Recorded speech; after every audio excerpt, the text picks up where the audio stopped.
Legendary Pokemon are some of the rarest and hardest to obtain Pokemon in the series. More often than not, you can't use these Pokemon on your team until the end of the main story or until the post-game, which doesn't give you a lot of time to bond to these Pokemon on a playthrough. Mythical Pokemon are even worse. They have a long history of only being obtainable by very limited events. And even though it's becoming easy to access some of these events, and some games are even including quests for Mythicals in-game, you still have the same problem where you don't get to use them on your team for a full playthrough. But what if I told you there's actually times where you could start your adventure with a legendary or mythical Pokemon, and that it happens more often than you think? I'm going to stretch the definition of start just a bit. Obviously, there are no games where you can pick a legendary or mythical for your starter, but in this video, I'm going to go over every time you can get a legendary or mythical Pokemon on your team before the first gym badge. Let's start with the most recent games where you can start with a legendary. In Pokemon Scarlet and Violet, you meet Koraidon or Miraidon right after picking your starter Pokemon, and okay, I'm only joking.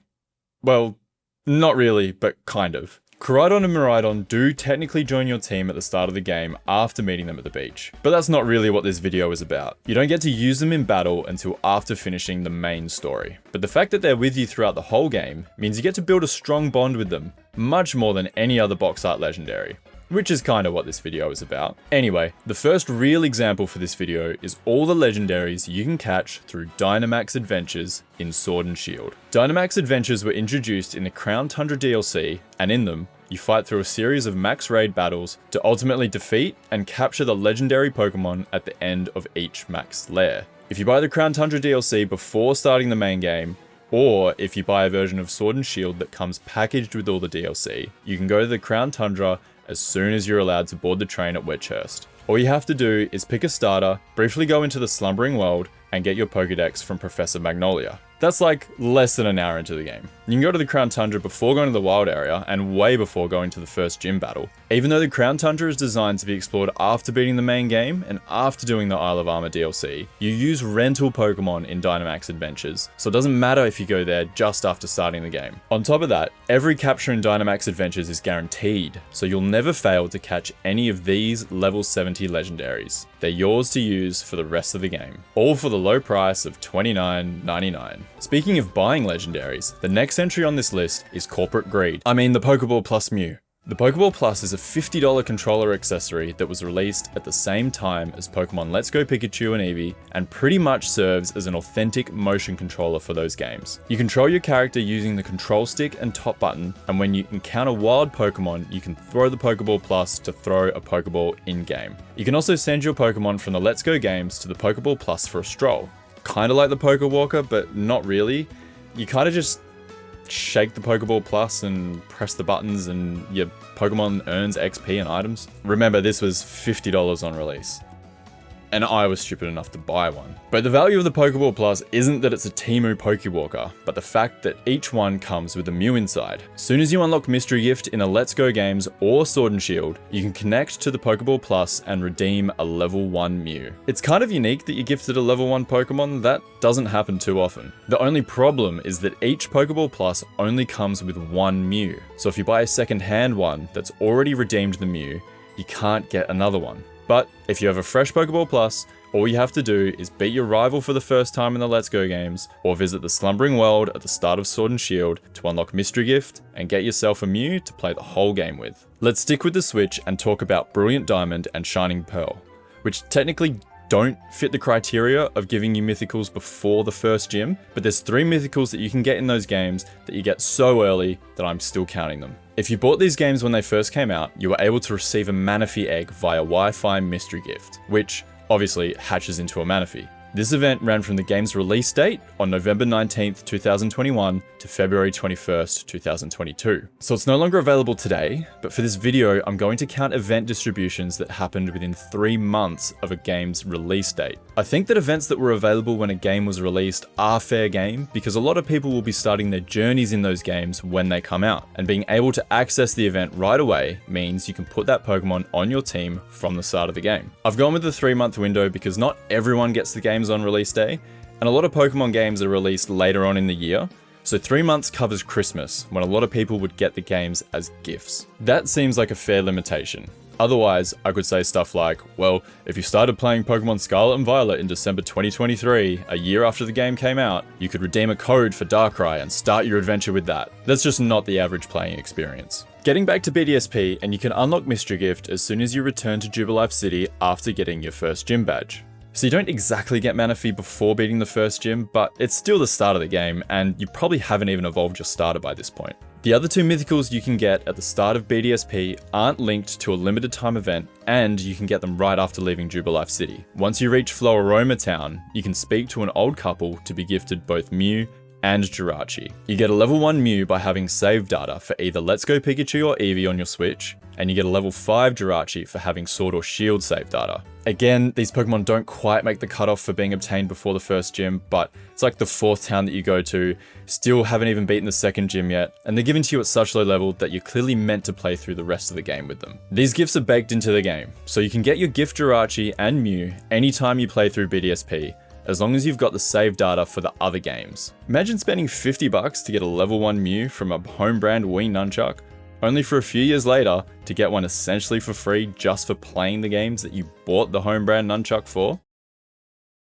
The next few entries on this list follow the same theme of giving you mythicals by playing other games, but these ones take a lot more effort than just having save data. In Black 2 and White 2, you can start your journey with Tornadus, Thundurus, Landorus, Palkia, Dialga, Giratina, Lugia, and Ho-Oh by catching them in the Dream Radar and transferring them over to the main games. Dream Radar is a 3DS eShop game that was released at the same time as Black and White 2. In Dream Radar, you use the 3DS's camera to shoot down clouds and collect orbs in an augmented reality environment. These orbs give you encounters with Pokemon where you have to shoot them with a laser beam in order to catch them. The game has a number of levels, and you catch Tornadus, Thundurus, and Landorus just by progressing through the levels normally. The Dream Radar is actually where the Therian forms of these Pokemon were introduced, and the only way to get them in Black and White 2. You can catch the other Legendaries by completing special levels that you unlock by having the Gen 4 games in your 3DS while playing Dream Radar. You get Palkia by having Pearl inserted, Dialga with Diamond, Giratina with Platinum, Lugia with Soul Silver, and Ho-Oh with Heart Gold. You can transfer over the Pokemon pretty much as soon as you start a new game by going through the Unova Link option in the main menu. So you could genuinely start the game with a full team of legendary Pokemon. Now I know the 3DS eShop being shut down makes this method a little bit tricky to do today, but if you still have Dream Radar installed on your 3DS, or if you ever had it installed, you can still load up new copies of the games and new copies of Dream Radar and get those legendaries in your main games today. And if you don't, you could explore alternate methods of getting Dream Radar. Next, I want to talk about the Pokemon Ranger games. These are DS-era spin-off games where you play as a Pokemon Ranger who temporarily captures Pokemon by drawing circles on your touchscreen and uses their powers to rescue people and Pokemon, prevent natural disasters, and fight off the evil team of each game. You probably already know that you can send a Manaphy egg to the Gen 4 mainline games by completing a special mission in the Pokemon Ranger games. There are 3 Ranger games, and each one has a trademark mission to obtain the Manaphy egg, but 2 of the Ranger games actually had extra special missions that allowed you to send more mythicals and legendaries to the main games. In the second Ranger game, Shadows of Almia, there's a special mission that has you team up with Darkrai to defeat the remnants of the game's evil team, Team Dim Sun. Yes, that's really their name. After completing the mission, Darkrai will join your team and you'll be able to send it over to Diamond, Pearl, or Platinum. In the third Ranger game, Guardian Signs, there are special missions to catch a Deoxys, a Heatran, and a Shaman to transfer over to the main games. The Deoxys mission is actually pretty cool. It's a timed mission, and the form of Deoxys you receive depends on how much time is left when you complete the mission. But it's also a multiplayer exclusive mission, so it takes a lot more effort than the others. The Pokemon you obtain from Guardian Signs can be sent to Diamond, Pearl, and Platinum, as well as Heart Gold and Soul Silver. All you need to do to receive Pokemon from the Ranger games is to have Mystery Gift unlocked. So again, for the Sinnoh games, we're stretching the definition of start of the game a bit, since you have to beat the first gym and go back to Jubilife City. But for Heart Gold and Soul Silver, you just need to receive the Pokédex to unlock Mystery Gift. So that's before you even get Pokeballs. One thing to note about these missions is that you can only do them as part of the post game of each Ranger game. So like I said before, this method of starting with a mythical Pokemon takes a lot more effort than just having the save data from another game. But the real problem here is that the special missions for Shadows of Almia and Guardian Signs were downloaded from the RangerNet. This was a Wi-Fi service that distributed special missions to the Ranger games, and obviously the DS Wi-Fi servers have long been shut down. This makes it hard to do today, but not impossible.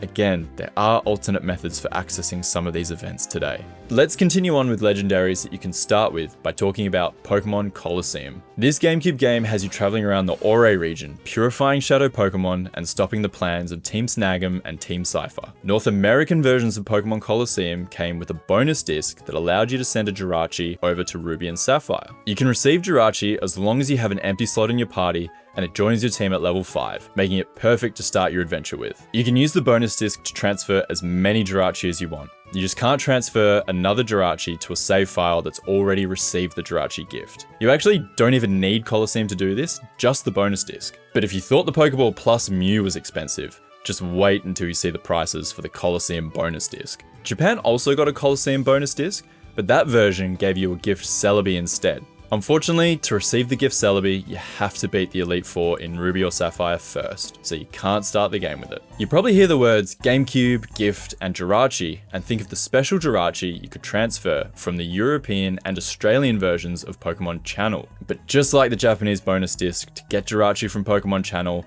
you have to beat the Elite Four in Ruby or Sapphire first, so it doesn't count for this video. Next, I want to talk about a tricky subject: Pokemon Bank and Pokemon Home. These are the Pokemon storage apps for the 3DS and Switch games that allow you to store and transfer Pokemon between different games. So obviously I'm not counting the fact that you could have a legendary or mythical sitting in your boxes in Home and just transfer them into a new game when you start it. That's not really the spirit of this video, but both Bank and Home have individual event distributions that I think do count. Let's go over them. In Pokemon Bank, there was a special gift Celebi that you could receive by depositing or withdrawing a Pokemon from X and Y. To me, this fits under the category of an event that was active during the 3-month release window of a new game.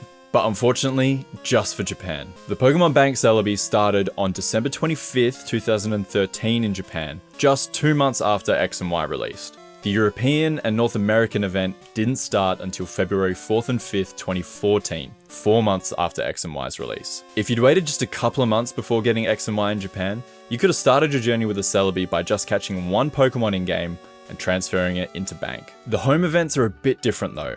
There are 6 mythicals and 1 legendary that you can receive directly in Home by completing tasks from the main games. You can receive a gift Original Color Magearna by registering every Pokemon from Bulbasaur to Eternatus in Home. You receive a Melmetal by transferring any one Pokemon from Pokemon Go to Home. You receive a Shiny Meloetta by completing the Pokédex for Scarlet and Violet and its DLC in Home. You get a Shiny Manaphy by doing the same thing for the BDSP Pokédex, a Shiny Enamorus for completing the Legends Arceus Dex in Home, a Shiny Meltan for completing the Let's Go Pikachu and Eevee Dex, and finally a Shiny Keldeo for completing the Sword and Shield Pokédex, including its DLC Pokédexes. To me, these gifts fall under completing one game to send a legendary or mythical Pokemon to another game. The same way that you can finish Pokemon Ranger Shadows of Almia to send a Darkrai to a Gen 4 game, you can finish Sword and Shield to send a Keldeo to Scarlet and Violet. I think the thing that makes it count for me is that you receive the gifts directly in Pokemon Home. If you receive the gift in the game that you completed the Pokédex for, then it would need to fall under the rule of being within the 3-month release window of that game. And in that case, only Magearna would count, and literally by the skin of its teeth. Sword and Shield released on November 15th, 2019, and the Magearna event started on February 14th, 2020, just 1 day within the 3-month window. But if you disagree with my opinion on these events, leave a comment below and let me know. Finally, let's end the video with mythicals that you can start the game with because you get them through events that happened during that 3-month new game release window. There's actually some crazy interesting events in this category, but let's start with the easy ones first. In Black 2 and White 2, you could start with a Genesect from the Team Plasma Genesect Wi-Fi distribution that was active in the release window for those games worldwide. Unfortunately for Black and White 1, the Victini Liberty Pass event was active during the release window, but to get to Liberty Island and catch Victini, you have to reach Castelia City, which is the location of the 3rd gym and too far in for me to really count it as the start of the game. Now, there's a bunch of events that are Japan only and fell within the release window of games in Japan. So let's speedrun them real quick. For Diamond and Pearl, players could receive the World Hobby Fair Manaphy at an in-person event. The Darkrai member card event was active during Platinum's Japanese release window. A Susumu Mew was distributed to Japanese Heart Gold and Soul Silver players at in-person events. A Darkrai was distributed at the start of Black and White for going to the airport. For Black 2 and White 2, you could get a Keldeo and Meloetta for pre-ordering tickets in person to the Kyurem movie. Just after Omega Ruby and Alpha Sapphire released, you could get a code for a charity promo Shiny Jirachi. And finally, there was this promotion called Pokescraps, where you'd get scraps with codes on them when you bought specific merchandise. And after entering a certain amount of codes, you'd be rewarded with a mystery gift code to get certain mythicals in-game. When Omega Ruby and Alpha Sapphire came out, you could get Victini, Keldeo, and Shaman through Pokescraps. And when Ultra Sun and Ultra Moon came out, you could get Manaphy, Meloetta, and Hooper. Now that that's out of the way, let's talk about the release window events that are actually interesting. Australia actually had an event to obtain Mew around the time that Pokémon Yellow released, way back in 1999. Pokémon Yellow released in Australia on September 3rd, 1999, and at the time, there was an event called the Poké Tour Red and Blue happening around the country. These were in-person events where you could bring your Gen 1 games to receive Mew at different shopping centres and ran from September to October 1999. You could also mail your cartridge to a special PO box to get Mew instead of going to one of the in-person events. So if you just picked up your new copy of Pokémon Yellow in September 1999, and the Poké Tour happened to be in your town, you could go along and get a Mew to start your journey alongside the partner Pikachu. I know we've had some pretty shocking event distributions lately, but at least we don't have to send our cartridges off to random PO boxes anymore. A similar event happened again in Australia just after Pokemon Crystal released in 2001, where you could obtain Celebi by attending in-person Poké Tour events at Westfield shopping centres around the country. This was a way for you to get Celebi in any Gen 2 game, but because Crystal released on September 30th in Australia, and the Poké Tour event started on September 24th and ran until October 20th, you could start with a Celebi if you got Crystal on release. A couple of similar events happened in North America too, and both for Celebi. The first was Pokemon Fun Fest Celebi, which was given away at Six Flags theme parks across the US and Canada from August 4th to September 9th in 2001. Like the Australian event, this was designed for you to get Celebi in any Gen 2 game, but given that Crystal came out in North America on July 30th, this event was perfectly timed to start your second journey through Johto with a Celebi. And I'm sure nothing went wrong with all those kids bringing their Game Boys on the roller coasters and the water slides. Nothing at all. If you're like me, and your mum would rather break your Game Boy herself than trust you to bring it to the theme park, there was another way that you could get Celebi in North America in August 2001. Nintendo Power ran a Celebi sweepstakes where entrants could enter for a chance to win one of only 251 Celebi that they were giving away. If you were a winner, Nintendo Power sent you a letter, and once again, you had to post your cartridge to them so that they could transfer Celebi onto it. The funniest thing about this competition is that if you'd won, but didn't have any Gen 2 game to send them, they would send you a t-shirt as a prize instead. On the old promo website for the giveaway, they list the t-shirt's value at $20 and then go on to say that the Celebi data has no value, which is crazy to think about today, because if anyone still had the data for a 1 out of 251 rare event Celebi, it would be worth way more than $20. If you've thought that these events so far have been super exclusive and hyper specific, then get ready for this last event. This one might be the most niche of them all. On November 22nd, 2016, Nintendo UK held a Pokemon Festival event at the Old Truman Brewery in London. At the event, Nintendo distributed a special Mew to attendees to their virtual console copies of Red, Green, Blue, or Yellow. Now, November 2016 is a good 9 months after the Gen 1 games released on the 3DS Virtual Console. But do you know what's special about November 22nd? The very next day, on November 23rd, Pokemon Sun and Moon was released in Europe. And to connect with Pokemon Bank in those games, all you need to do is obtain the Rotom Dex. So if you were one of the few people who went to the Nintendo UK Pokemon Festival event, you could have received a Mew in one of the Virtual Console games that night, picked up your copy of Sun and Moon the next morning, played for a few minutes, and then used Pokemon Bank to transfer your Mew from the Virtual Console game into Sun and Moon before you even catch your first Pokemon. And that's it. That's every time you can start with a legendary or mythical Pokemon. If you enjoyed the video, feel free to give it a like. And if there were any examples that I missed, leave a comment below. Thanks for watching.